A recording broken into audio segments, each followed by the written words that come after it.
The Usborne Children's Encyclopedia. Oh, this book was so important to me as a child and still is to this day. It's very well loved, as you can tell. It has no spine to speak of. It's by Jane Elliott and Colin King, although on the contents page, I do believe, they credit other people with, helping them and being crucial to the production of the book.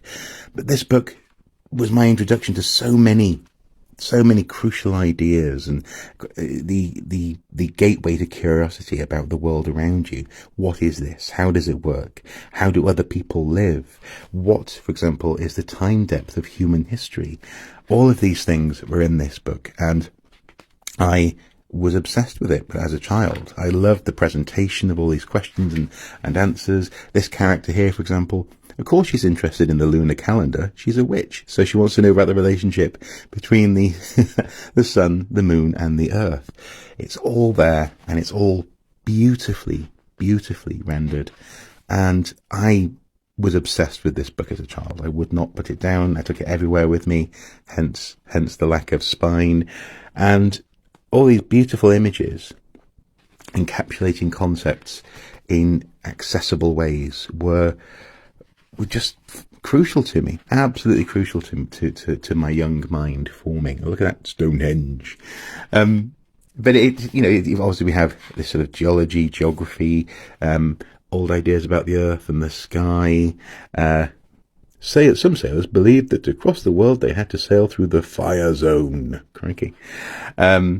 Maps, navigation, geography, other parts of the world and how people live in different parts of it's just brilliant. The Earth story, dinosaurs. This image here was so important to me as a child. It seared its way into my brain. The tearing of flesh, the hunting of this dinosaur, so dramatic, and it's just part of my psyche. But crucially, it was the human story, the story of how people, body bits, nice. Oh, that's your brain. Oh yes, I remember this. So cool. But yes, no, sorry, it was the story of how people lived in the past. Cavemen lived in. Especially in the Paleolithic, that I remember being most fascinated by. These things being built, these mammoth bone huts, possibly based on Mesoich, I imagine. I remember this incredibly well. I really remember down here, this image here, taking away a mammoth steak. No pun intended, who am I kidding? This burial of humans as well in prehistory. These things were part of my worldview from a very young age.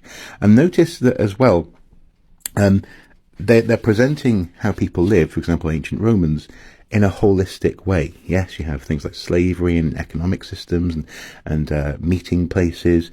You have children at play. Again, I guess it's a children's encyclopedia, but it's not to be dismissed. I mean, this is often overlooked by full-grown archaeologists. A little bit on the Roman army, but that's not the focus. The focus is ancient Roman life in this instance. The Middle Ages, castle life, yes. Being from North Wales, a good castle is always a good thing. Village life, so not just kings and queens, but also how actual people were living. The Industrial Revolution. Oh, yes. Again, I remember so many of these images. Cottage industry, canals, yeah. At the beginning of the transition from sail to steam ships, and then modern times. Now, this obviously ages the book somewhat. Look at that guy with his video cassette recorder, VCR. But still, it was formative to me. People around the world, other people live in other ways. Some of the imagery, I guess, could be potentially problematic today, but I think it was being presented in an open and honest way.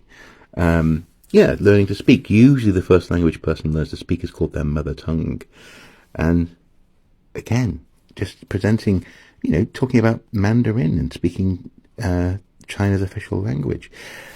These introductions basically made, oh, this, God, I remember this. Do you know, I always remember wondering in this particular image, because there's no obvious way in at the back there, is there?